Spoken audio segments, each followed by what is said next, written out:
Bienvenue dans le QG Week-end, voici les titres de l'actualité. En Afrique du Sud, investiture ce samedi 25 mai du président Cyril Ramaphosa. Le président sud-africain devra annoncer son gouvernement prochainement. Il promet notamment de relancer l'économie et de lutter contre la corruption. En Côte d'Ivoire, 22 milliards de francs CFA seront alloués aux producteurs de coton, une nouvelle subvention aux producteurs dans la filière capitale pour l'économie du pays. Et puis les agriculteurs expriment leur doléance au gouvernement. Le ministre de l'Agriculture est allé à leur rencontre. Elle promet des solutions. Mais d'abord, aux Comores, le président Azali Assoumani a été investi ce dimanche 26 mai.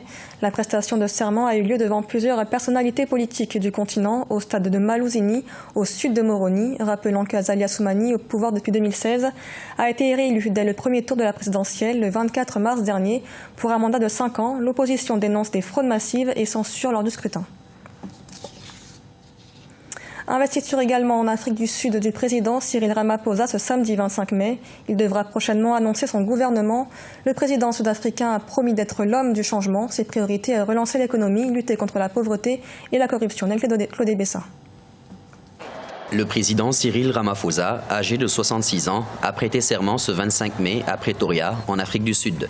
Il a été réélu par les députés le 22 mai suite à la victoire de son parti, le Congrès national africain, aux élections législatives du 8 mai 2019. Le président Ramaphosa ambitionne de former incessamment un nouveau gouvernement. Pour ce mandat de 5 ans, le chef de l'État s'est fixé comme fil directeur de nettoyer le parti et l'État de la corruption et de relancer l'économie de la première puissance industrielle du continent africain. Les défis auxquels notre pays fait face sont énormes, mais ils ne sont pas insurmontables. Ils peuvent être relevés. Nous affirmons notre détermination à mettre fin à la pauvreté en Afrique du Sud. Chaque enfant sera en mesure de lire et chaque personne à la recherche d'un emploi aura une opportunité raisonnable d'emploi. Nous allons devoir faire preuve de courage, de détermination et de persévérance pour atteindre cet idéal. Le chef de l'État sud-africain a également mis l'accent sur la création d'emplois supplémentaires pour l'Afrique du Sud. Afin de promouvoir le travail d'équipe et de promouvoir l'édification de la nation, le président sud-africain devrait convaincre les investisseurs étrangers, les chefs d'entreprise et montrer qu'il est prêt à rompre avec les pratiques de son prédécesseur embourbé dans les scandales financiers. La position que vous occupez nécessite que vous soyez entouré de personnes honnêtes et sincères avec vous. Parce que ceux qui se sont trompés se sont dit plusieurs fois qu'ils avaient raison, même quand ils avaient tort. Vous ne devez pas écouter ceux qui vous disent que vous agissez bien alors que la justice sud-africaine et la constitution du pays disent que vous avez tort. Ce sont ces deux institutions qui sont qualifiées pour défendre notre démocratie. En rappel, le président Cyril Ramaphosa dirige l'Afrique du Sud depuis la démission forcée en février 2018 de l'ex-président Jacob Zuma, poussé vers la sortie par le Congrès national africain en raison de forts soupçons de corruption pesant sur lui.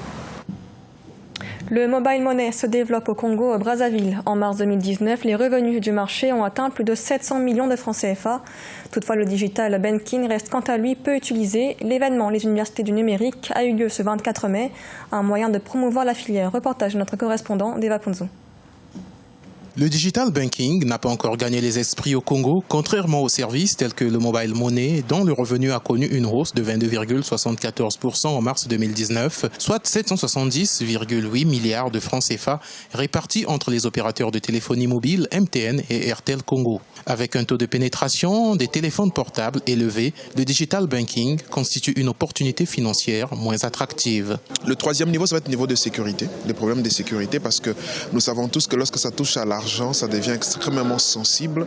Il faudra s'assurer que lorsque l'argent quitte un compte pour un autre compte, que la transaction de bout en bout est complète et est sécurisée.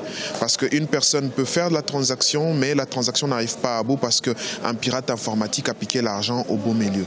L'un des plus grands défis du digital banking demeure la sécurité des utilisateurs face au piratage informatique. Le digital banking, catalyseur de l'inclusion financière, a constitué le thème de la 5e édition des Universités du numérique ce vendredi 24 mai 2019.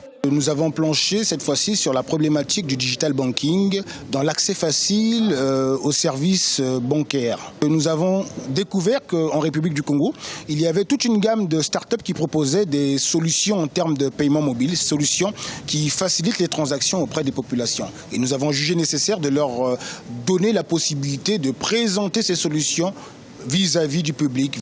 Le développement du digital banking devra s'arrimer aux progrès observés dans le service mobile money en forte croissance. Notons que les utilisateurs de mobile money ont réalisé 23,4 millions d'opérations rien qu'au cours du mois de mars 2019 pour un montant total de 80,9 milliards de francs CFA.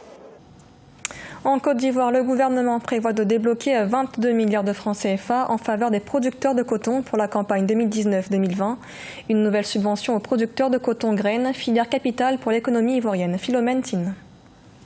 Le gouvernement ivoirien a attribué une enveloppe de 22 milliards de francs CFA aux producteurs de coton pour la campagne 2019-2020. Ainsi, le tarif annoncé qui est de 44 francs CFA le kilogramme, inclus dans le prix pour le coton graine établi à 300 francs CFA le kilogramme, s'avère être l'un des plus élevés de la sous-région. Cette subvention s'inscrit dans une dynamique d'accompagnement des paysans dans leur effort au quotidien. Si le gouvernement a augmenté au-delà de 265 francs et qu'on a un prix plus rémunérateur, cela permettra aux cotonculteurs d'amortir certaines charges et de faire face aux réalités du changement climatique. Donc c'est un soulagement. S'agissant de la production cotonnière, elle a connu une hausse de 12% lors de la campagne 2018-2019 comparée à celle précédente. Néanmoins, le rendement par hectare a chuté de 1,26 tonnes à 1,17 tonnes en raison des pluies tardives. Toutefois, les acteurs de la filière tablent sur une récolte de 500 000 tonnes de coton pour 2019-2020. Il est important au niveau des producteurs de certainement maîtriser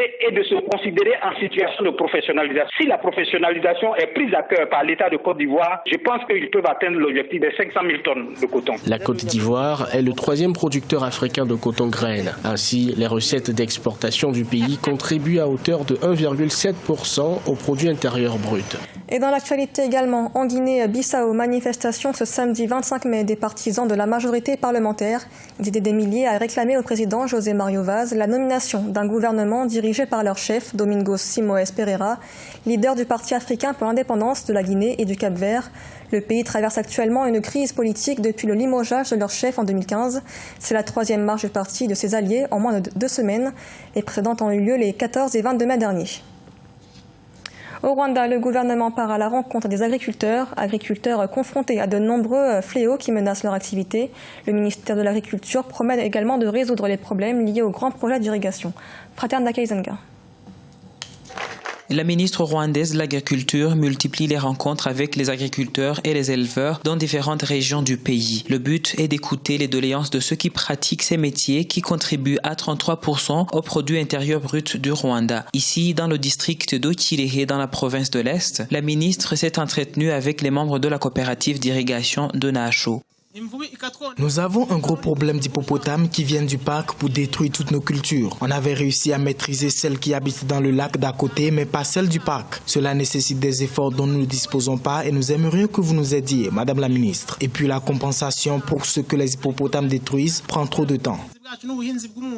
La coopérative d'irrigation compte plus de 2000 membres qui pratiquent l'agriculture sur une étendue de plus de 1000 hectares. Le projet d'irrigation sur cette étendue est la plus grande de tout le pays, ayant coûté 24 millions de dollars pour installer.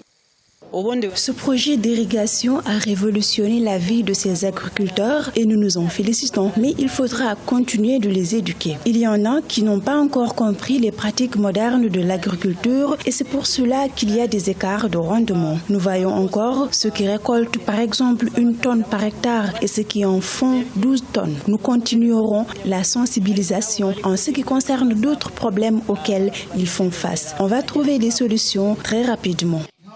Les agriculteurs ont aussi présenté des soucis liés aux problèmes techniques des pivots d'irrigation qui durent pendant quelques mois. La province de l'Est est l'une des régions les plus frappées par la sécheresse au Rwanda. Rien qu'en décembre dernier, plus de 31 000 hectares de cultures ont été dévastés par la sécheresse, ce qui a laissé environ 41 030 ménages vulnérables à l'insécurité alimentaire. Ce journal a été réalisé par l'ensemble de la rédaction. Merci de l'avoir suivi. L'actualité continue sur Africa 24.